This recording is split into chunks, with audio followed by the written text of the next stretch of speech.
जय हिंद दोस्तों, स्वागत है आप सभी का सक्सेस वर्ल्ड एमसीक्यू चैनल पर।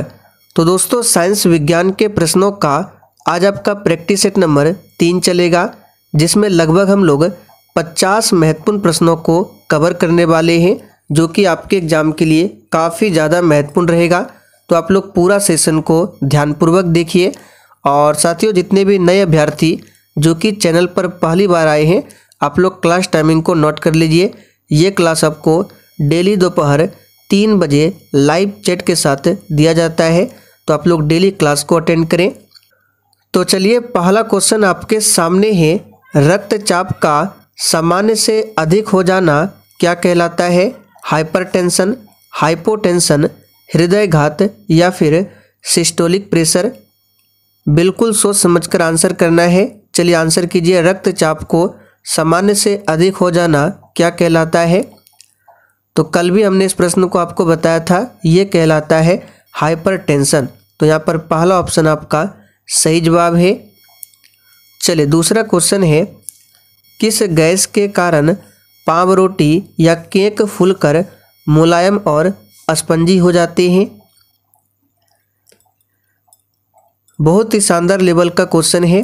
तो कौन सा गैस है जिसके कारण पावरोटी या केक जो होता है वो फूलकर मुलायम और स्पंजी हो जाता है? तो यहाँ पर दूसरे प्रश्न का सही जवाब है, यह है कार्बन डाइऑक्साइड। तो यहाँ पर डी ऑप्शन आपका, यानी चौथा ऑप्शन आपका सही जवाब है, कार्बन डाइऑक्साइड। अब देखिए, वायुमंडल में पूछा जाता है कार्बन डाइऑक्साइड की प्रतिशत मात्रा। तो देखिए, वायुमंडल में कार्बन डाइऑक्साइड की प्रतिशत मात्रा है लगभग 0.03% के आसपास, और ऑक्सीजन लगभग 21% है, नाइट्रोजन 78% है, जो कि सबसे अधिक है नाइट्रोजन। निम्नलिखित में से किसका उपयोग सोडा अम्ल अग्निशामक के रूप में किया जाता है? चलिए आंसर कीजिए फटाफट से। और साथियों, इस क्लास के साथ में आपको डेली शाम 7:30 बजे की क्लास को जरूर देखना है। शाम 7:30 बजे की क्लास में टॉपिक वाइज अभी पॉलिटी चल रहा है, और ये जो क्लास है ये आपको मेरे दूसरे चैनल पर मिलेगा। उस चैनल का लिंक इसी वीडियो के नीचे डिस्क्रिप्शन बॉक्स में है, आप लोग जाकर देख सकते हैं। तो यहाँ पर इस प्रश्न का आंसर हो जाएगा बेकिंग सोडा, जिसका फॉर्मूला होता है NaHCO3। ये बेकिंग सोडा का क्या है? फॉर्मूला है। आगे देखिए, नेटल पौधे के पत्तों को छूने पर डंक जैसा दर्द होता है, यह दर्द किस अम्ल के स्राव से होता है? तो देखिए, नेटल एक प्रकार का पौधा है और इसके पत्तों को छूने पर डंक जैसा दर्द होता है। तो यह दर्द जो है किस अम्ल के स्राव से होता है? तो इसका सही जवाब है मेथेनोइक अम्ल। दूसरा ऑप्शन आपका सही जवाब है मेथेनोइक अम्ल। ऑक्जेलिक अम्ल टमाटर में पाया जाता है, ध्यान रखेंगे। सिट्रिक अम्ल नींबू और संतरा में पाया जाता है। हाइड्रोक्लोरिक अम्ल पेट के अमाशय में होता है। 281 किस तत्व का इलेक्ट्रॉनिक विन्यास है? बिल्कुल इसी पैटर्न पर आधारित आपके एग्जाम में प्रश्न पूछे जाएंगे। तो देखिए, 2, 8, 10 और 1, 11। तो 11 जो है किस तत्व का परमाणु क्रमांक होता है? तो बहुत ही सिंपल है, सोडियम का। तो यहाँ पर तीसरा ऑप्शन आपका सही जवाब है, सोडियम। निम्नलिखित किरणों में से सबसे अधिक भेदन क्षमता किसमें होती है?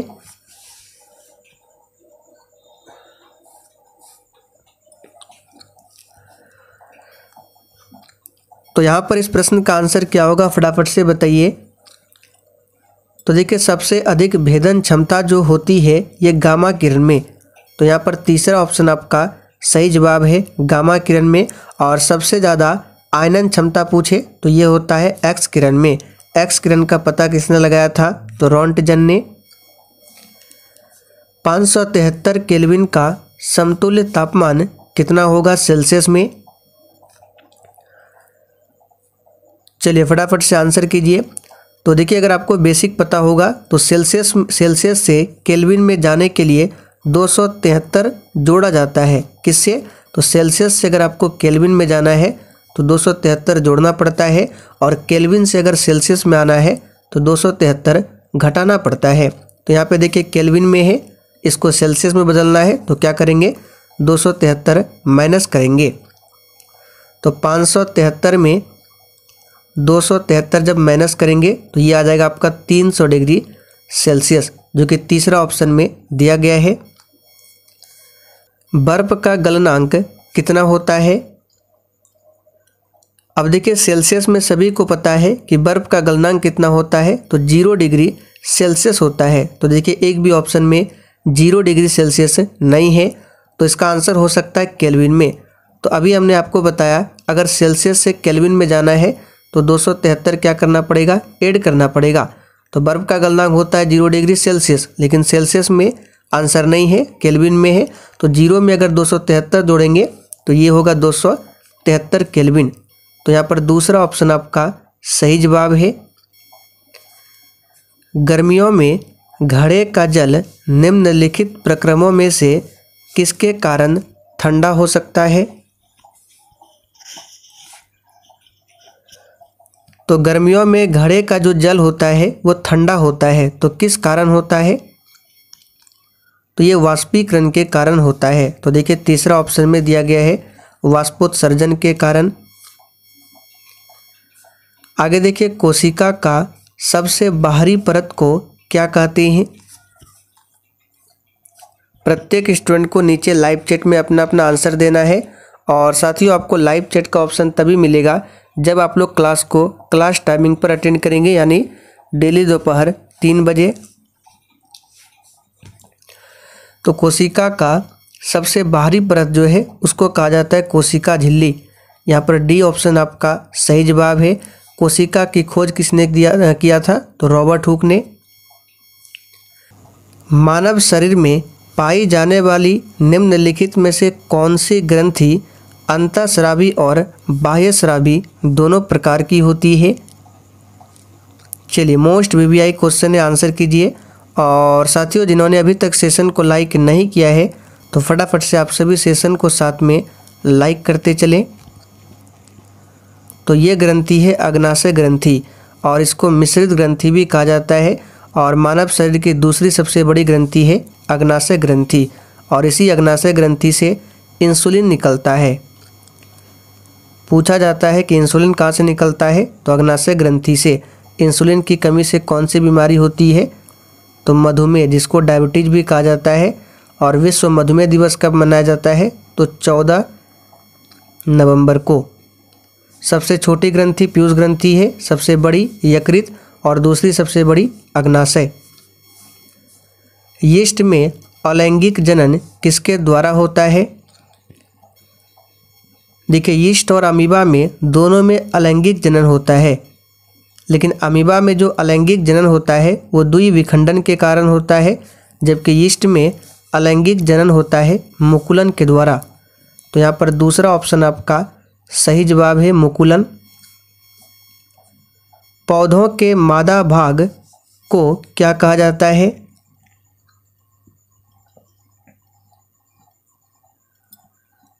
तो साथियों पौधों के मादा भाग को कहा जाता है, याद रखिएगा, जयांग, और नर भाग को कहा जाता है पुंकेसर। तो फिलहाल आंसर होगा आपका चौथा ऑप्शन। निम्नलिखित में से कौन पादप हार्मोन नहीं है?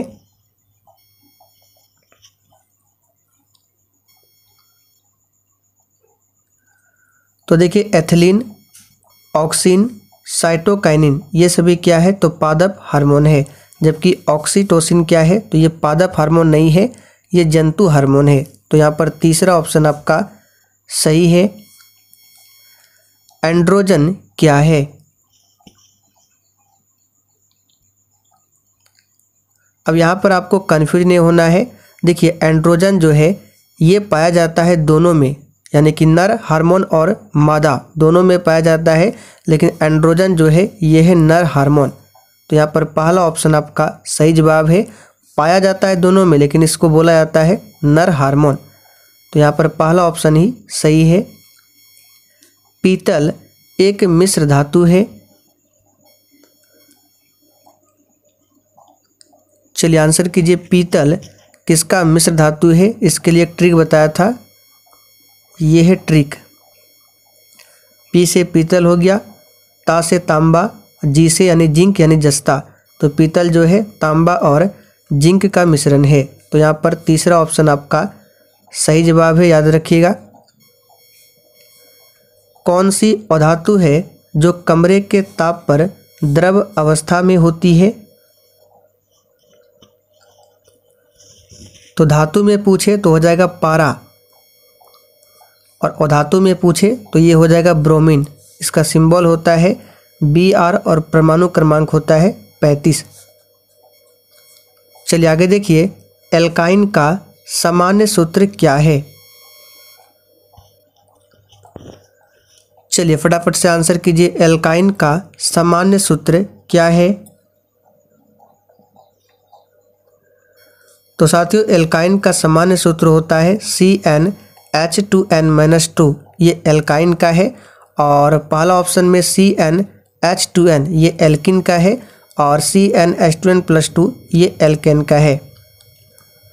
तीनों को याद रखिएगा, ये हो गया एल्केन का, ये एल्काइन का और ये एल्किन का। मेंडलीव ने अपनी आवर्त सारणी में तत्वों को किस आधार पर व्यवस्थित किया था?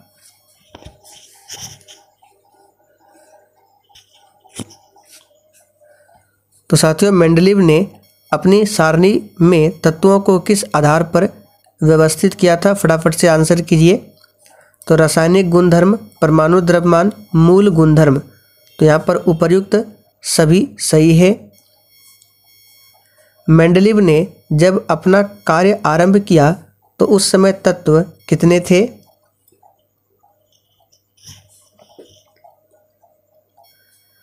तो यहाँ पर इसका सही जवाब है टोटल 63 तत्व ही ज्ञात थे। यदि किसी स्प्रिंग से धारा प्रवाहित कराई जाती है तो स्प्रिंग क्या होगी? चलिए, इस प्रश्न को हमने आपको पहले भी बहुत बार बताया है कि यदि किसी स्प्रिंग से धारा प्रवाहित कराई जाती है तो स्प्रिंग जो है संकुचित होगी। तो यहाँ पर बी ऑप्शन याद कर लीजिए, संकुचित होगी। खाद्य श्रृंखलाओं के इंटरलॉकिंग पैटर्न को क्या कहा जाता है?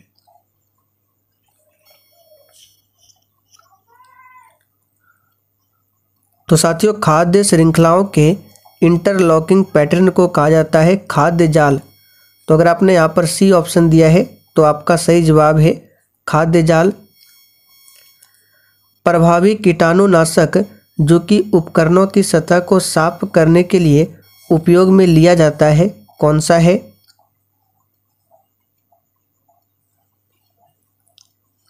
तो उस कीटाणुनाशक का नाम है सोडियम मेटासिलिकेट। ये प्रश्न एग्जाम के लिए इंपॉर्टेंट रहेगा, याद कर लीजिए, सोडियम मेटासिलिकेट। निम्नलिखित में से कौन सी धातु हमारे शरीर में रक्त का थक्का जमने के लिए उत्तरदायी है? तो रक्त का थक्का जमने के लिए विटामिन पूछे कौन सा है? तो विटामिन के है, जिसका रासायनिक नाम फिलोक्विनोन है। और धातु में पूछे तो कौन सा हो जाएगा? तो धातु में होता है कौन सा? तो यहाँ पर इसका सही जवाब हो जाएगा आपका कैल्शियम आयन। तो डी ऑप्शन सही है, कैल्शियम आयन। कच्चे खाने वाले खाद्य पदार्थों को किससे धोना चाहिए?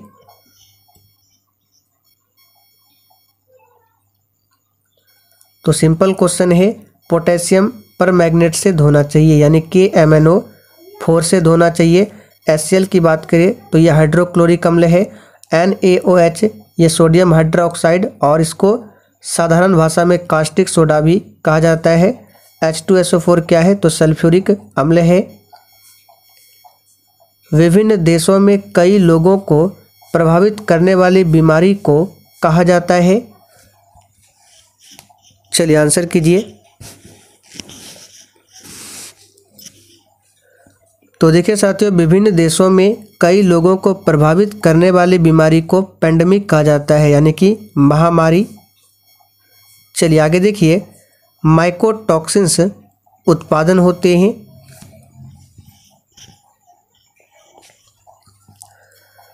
तो देखिए माइकोटॉक्सिन्स, यहाँ पे देखिए माइको है, तो हमने आपको बताया था माइकोलॉजी के अंतर्गत किसका अध्ययन किया जाता है? तो कवक का अध्ययन किया जाता है। तो इस तरह से आप लोग रिलेट करके याद रख सकते हैं। तो यहाँ माइकोटॉक्सिन जो है कवक द्वारा उत्पादन होता है। शैवालों का अध्ययन क्या कहलाता है? तो फाइकोलॉजी। फाइकोलॉजी में शैवाल का अध्ययन और माइकोलॉजी में कवक का अध्ययन होता है। निम्न में से कौन सा किरण धन आवेशित कणों से युक्त है?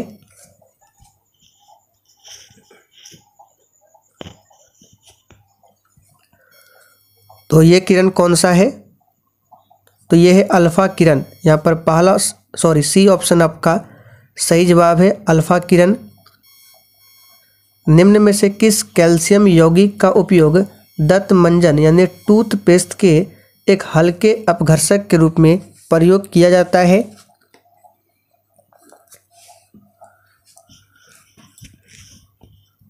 तो यहाँ पर इसका सही जवाब है कैल्शियम कार्बोनेट का इस्तेमाल होता है। पाश्चुरीकरण की प्रणाली के दौरान किस ताप पर दूध को 30 मिनट तक गर्म किया जाता है? तो प्यारे साथियों, पाश्चुरीकरण की प्रणाली के दौरान किस ताप पर दूध को 30 मिनट तक गर्म किया जाता है? तो ये ताप याद रखिएगा, इसका एक रेंज होता है, लेकिन यहाँ पे आपको आंसर याद रखना है 65 डिग्री सेल्सियस। कैल्शियम की कमी से बच्चों में होता है?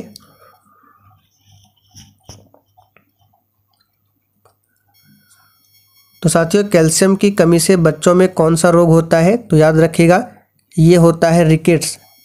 बी ऑप्शन आपका सही जवाब है। विटामिन डी की कमी से भी होता है रिकेट्स, याद रखिएगा।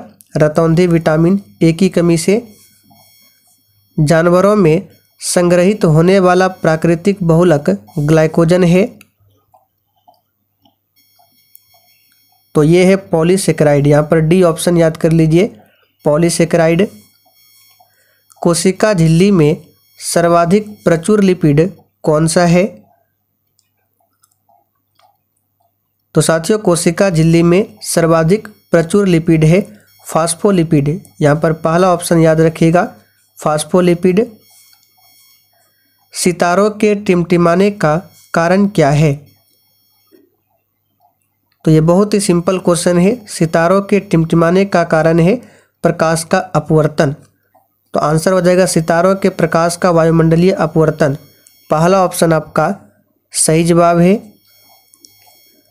अधिकांश रोग कारक सूक्ष्मजीवी किस तापमान पर सबसे तेज बढ़ते हैं?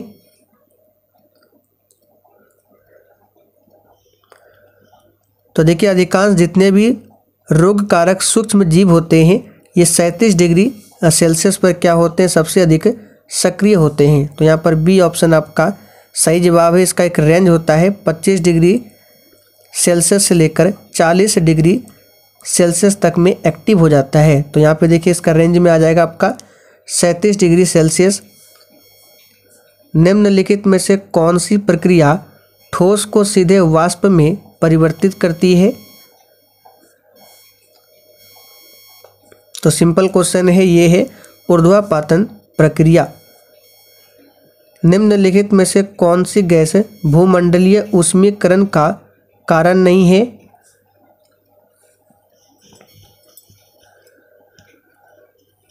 तो यहाँ पर इसका सही जवाब क्या हो जाएगा? देखिए, CO2 है, जलवाष्प भी है, N2O भी है। N2O क्या है? नाइट्रस ऑक्साइड, इसे हास्य गैस भी कहा जाता है। ये सभी भूमंडलीय ऊष्मीकरण का कारण है, जबकि सल्फर डाइऑक्साइड जो है ये कारण नहीं है। और देखिए, सल्फर डाइऑक्साइड और NO2 इन दोनों गैसों के कारण एसिड रेन होता है। निम्नलिखित में से कौन सा फूल का प्रजनन अंग नहीं है? तो सिंपल क्वेश्चन है, वर्तिकाग्र, वर्तिका परागकोश ये फूल का प्रजनन अंग है, जबकि बाह्य दल जो है ये प्रजनन अंग नहीं है। विद्युत मोटर एक युक्ति है जो कि विद्युत ऊर्जा को मुख्यतः किस ऊर्जा में बदलता है? तो विद्युत मोटर बहुत ही सिंपल है। विद्युत मोटर क्या करता है? तो इसमें जैसे ही इलेक्ट्रिक करंट को पास किया जाता है तो वो घूमने लगता है। तो घूमना हो गया यांत्रिक ऊर्जा। तो यहाँ पर सी ऑप्शन आपका सही जवाब है। और जनरेटर क्या करता है? जस्ट उल्टा, यांत्रिक ऊर्जा को विद्युत ऊर्जा में बदलता है। हीरे का निरपेक्ष अपवर्तक सूचकांक यानी अपवर्तनांक कितना होता है? तो ये होता है 2.42। निम्नलिखित में से कौन से रंग के लिए प्रकाश का प्रकीर्णन न्यूनतम होता है? और देखिए सेशन के लास्ट में कमेंट करके अपना अपना स्कोर जरूर बताना है कि आपने कितने प्रश्नों के सही सही आंसर दिए थे।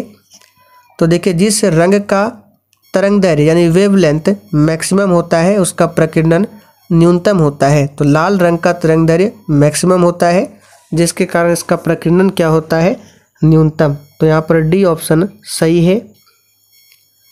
जब गर्म पानी के सोते यानी हॉट स्प्रिंग का इस्तेमाल विद्युत उत्पन्न करने में होता है तो इस प्रकार का ऊर्जा उत्पादन क्या कहलाता है?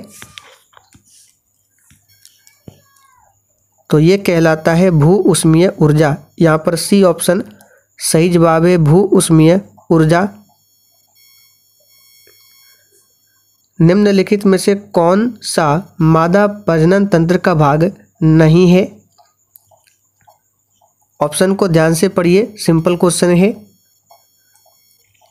तो इसका सही जवाब है शुक्रवाहिका। जब प्रकाश एक माध्यम से दूसरे माध्यम में तिरछा प्रवेश करता है तो प्रकाश के संचरण की दिशा दूसरे माध्यम में बदल जाती है। इस प्रभाव को जाना जाता है। तो सिंपल क्वेश्चन है, ये जाना जाता है अपवर्तन के कारण। आहार नली की सबसे बाहरी परत क्या कहलाती है? तो प्यारे साथियों, आहार नाल की सबसे बाहरी परत जो है सिरोसा कहलाती है। यहाँ पर पहला ऑप्शन आपका सही है। मानव के शरीर की कौन सी धमनी ऑक्सीजन रहित रक्त को ले जाती है?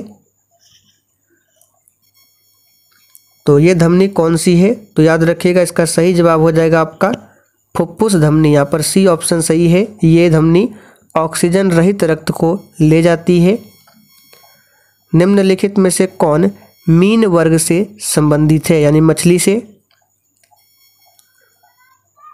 अब देखिए ऑप्शन ए में है तारा मछली। भले यहाँ पे मछली लिखा गया है बट ये मछली में नहीं आता है। सिल्वर भी मछली नहीं है, व्हेल भी मछली के अंतर्गत नहीं आता है। यहाँ पे आंसर हो जाएगा शार्क। ये जो है मीन वर्ग यानी मछली से संबंधित है। लघु परिपथन के समय परिपथ में विद्युत धारा का मान क्या हो जाता है? तो सिंपल क्वेश्चन है, बहुत ज़्यादा बढ़ जाता है। यहाँ पर पहला ऑप्शन सही है। तो चलिए साथियों, आज के लिए इतना ही। आज हमने लगभग 50 प्रश्नों को कवर किया।